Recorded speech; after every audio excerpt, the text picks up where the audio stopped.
I'm Mary Parker, and welcome to this episode of Eureka's Sounds of Science.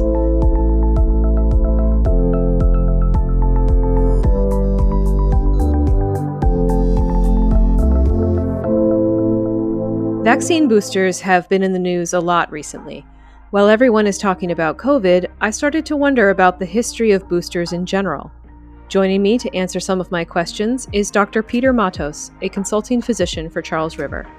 Dr. Matos worked previously as a military physician and for the U.S. Department of Defense Global Emerging Infection Surveillance and Response System.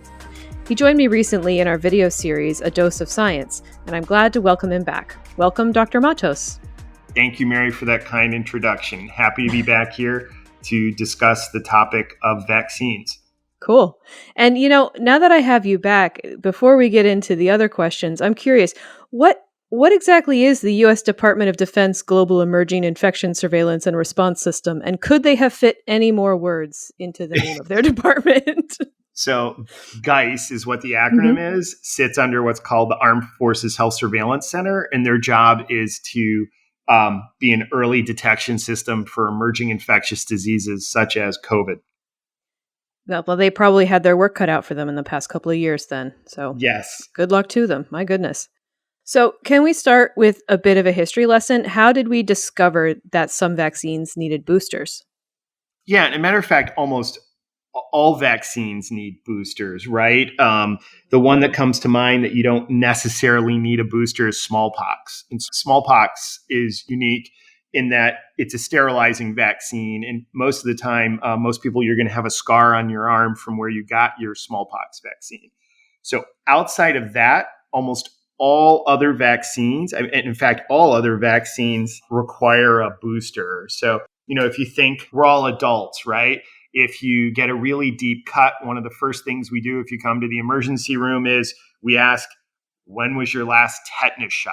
Mm-hmm. Right? So like for one of those things, right? So it's every, you're going to need a tetanus, every 10 years. If you have a really dirty wound, they recommend every 5 years. So most of the time, your immune system needs reminding. And it's kind of like the analogy I'll make, it's like learning a language, right? If you don't practice, you forget. Well, the same is true for your immune system. If it's not reminded, it forgets. Oh, okay. That makes sense. Well, do you know why then the smallpox vaccine only needs one? Is it? I think I have this. It's unique, and that it's a sterilizing vaccine, meaning that it protects both the individual that is vaccinated and prevents spread. Hence the term sterilizing vaccine. And that's very rare in medicine. Are there any other examples, or is that pretty much the only one? It. Wow. I was going to say, my next question was, what are some examples of vaccines that don't need boosters? So I guess that's the only one. That's pretty much the only one to my knowledge. Is that a product of the vaccine being so awesome, or is it something to do with smallpox? Both. It's the product of the vaccine, how it's delivered, and then also the virus itself, kind of both the immunology and the molecular biology of it. Wow. Okay. So what is the secret to the longevity of vaccines that don't need boosters? So, I guess I'm going to reword this a little bit. What's the secret to the longevity of vaccines that don't need frequent boosters? I mean, most you might want a couple, the HPV, for example, but they only need it every couple of years and then you're done. So why are those a little bit better than, say, Tdap that you need every 10 years? Yeah, so I think one produces a more robust and long-lasting immune response. And I think the best example that comes to mind is the MMR vaccine, the measles, mumps, and rubella vaccine, right? As a child, we get multiple doses. And then the recommendation is that at some point over your lifetime, you may require 1 or 2 doses, depending on what you're doing. So let's say if you're traveling and to a country where the measles, mumps, MMR is not widely utilized. Mm-hmm. What I would do is if you came to see me in travel clinic, I would get a titer and see how strong your immune response is. And let's say your titer was low, I would give you a booster. With measles, mumps, and rubella, it really depends on how strong an immune response you get. So maybe you only need 1 dose, one booster in your lifetime, or maybe you need 2 doses in your lifetime. the recommendation is 1 to 2 doses depending on the indication for the vaccine. Mm-hmm. And you mentioned titer. What is a titer test? Yeah, so that we don't have yet for COVID. Mm. A titer basically tells you how strong your immune response is to a vaccine, and it also helps us understand how long that immunity will last. So the example is, I'm being a physician, I get my blood draw, from measles, mumps, rubella, and being that I was born in the early 70s, I did not have a chickenpox vaccine. So I always have to get my titer drawn for varicella, for chickenpox. So that's the point of a titer. So a titer tells you the strength of the immune response to the vaccine, and it also tells you the length. Well, the problem here is that titer is not set yet for COVID-19, for instance, because we don't have enough data, right? It's only been around for now a year and a half and some change. And that'll be set over time based on both, the immune response. They'll come up with a curve, and then we'll get data over the next decade to say, okay, if you have these many immune cells, this is how long your COVID-19 vaccine should last. Unfortunately, I think COVID's going to be similar to kind of like flu. We're probably going to need one every year, unfortunately. So getting back to the standard stuff, how did we arrive at the current recommended vaccine schedule for children and adults? Yeah, so over many decades of study of, following both children and adults to see how long these vaccines last, how long does the immunity last in an individual? What does that curve look like, both based on time and the number of immune cells based over time? So that data has been built up over the past 50 years, and that's how we've kind of come up with the schedule for both children and adults. Okay. And so that's kind of the part of the COVID puzzle, I guess, where we can't really cut corners. We can't go any faster. We're just going to have to spend time watching it and seeing what happens. Correct. Yeah, that's probably the frustrating part. Some things in nature just take as long as they take, I suppose. Yes, that's exactly right. So, what are some of the vaccines and boosters that are recommended based on the work conducted at Charles River? Great question. So I think one of them would be, just like for most healthcare providers, right? Hepatitis B, which used to be called the medical student's disease, right? Because medical students are learning how to be physicians and work with needles. They would get pricked a lot. So hepatitis B would be one. So any type of bloodborne illness. The other would be any type of respiratory virus. If you're working with, flu or pertussis, whooping cough. If you're working with a select agent like smallpox, you would want to make sure that you're vaccinated. Those are some of the vaccines. And then, of course, I think, the general vaccines that we recommend to all adults, plus, your annual flu vaccines. I think those are the things that, anyone that works at Charles River should have. And anyone that works with bloodborne pathogens should definitely have hepatitis B and also the normal adult vaccines too. I'd thought about having to get vaccines when you travel. I hadn't thought about having to get vaccines depending on your job.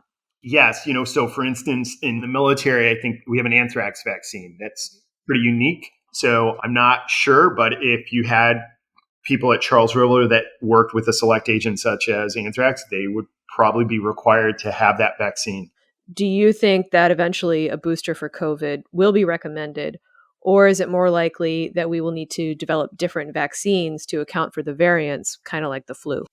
So the answer is both. So I think what we're going to see is, I think the science probably supports a booster somewhere in the 9 to 12 months range for fully immune competent individuals, and for those individuals that are at risk with a suppressed immune system. So anyone that has any type of autoimmune disorder or they're over 65, the Israeli data from Pfizer looks like it supports getting a booster sometime in that 6 to 9 month range. That guidance is still evolving. I expect that the FDA and CDC will come out with guidance for boosters within the United States. And remember, a booster is just a reminder, right? It's kind of like a flashcard, right? If I show you a flashcard once, maybe you remember it, but if I show it to you 3 times, you're probably going to have better memory of whatever was on that flashcard. It's the same thing with your immune system. The more frequent boosters, the more likely we are to help your immune system remember how to fight off COVID-19. And there was an Israeli study specifically looking at giving boosters to these at-risk folks. And they did find that they were able to mount a more robust and effective immune response against the COVID-19 Delta variant. So I think boosters work. Then you brought up another question, which is a new vaccine recipe, or basically it's the same vaccine, but with an updated spike protein. And I think those will probably be coming out sometime this winter. Best guess, based on what I'm reading right now, sometime in the December to January timeframe, we'll have updated vaccines. So I think there's two things. One is a booster, which is pretty much getting the same vaccine that we got this past year. And the other is a new updated vaccine. And I think those will come later this year. I guess I hadn't thought about the flu vaccine in terms of needing FDA approval every year, because obviously it doesn't. Do you think that'll be kind of similar for COVID, where you'll just get an updated version of it each year? Yes, that's exactly correct. So it's the same vaccine, same components, and we have all of the data on that. What's new is just kind of the molecular biology of what is going into the vaccine. So, for example, 1 year, maybe your flu vaccine is H5N6 with something else. And the next year it's H3N2 with something else. And that's, hexadase and neuraminidase, which are like the binding sites for flu. So, something along those. So maybe rather than spike protein 1, 2, 3, it's going to have spike protein 5, 6, 7. Something along those lines is what we're probably going to see over the next few years. You're going to have probably a yearly update for COVID. That's actually kind of comforting to think of. We think of COVID as this giant life-changing thing, and it obviously has been. It's changed the whole world. But if we can integrate it into our lives in the same way that we do the flu vaccine, then it actually seems like we might possibly get back to a sort of semblance of normal. Yes. That's good. That's good to know. We'll get there. Not as fast as any of us would like, but we will get there. Well, science takes time. And I think that if we've learned that, we've definitely learned that in the last year. Yes, for sure. I think, now that we're not wearing masks, people aren't socially distancing, we can expect a rebound of flu and all of the other usual respiratory illnesses, such as, bacterial pneumonia. For kids, respiratory syncytial virus. We're already seeing a huge increase in those things. So I think this fall, it's very important to not only make sure that you've gotten your COVID vaccine, but also make sure that you get your flu vaccine too. I expect we're going to have a very busy fall for respiratory illnesses.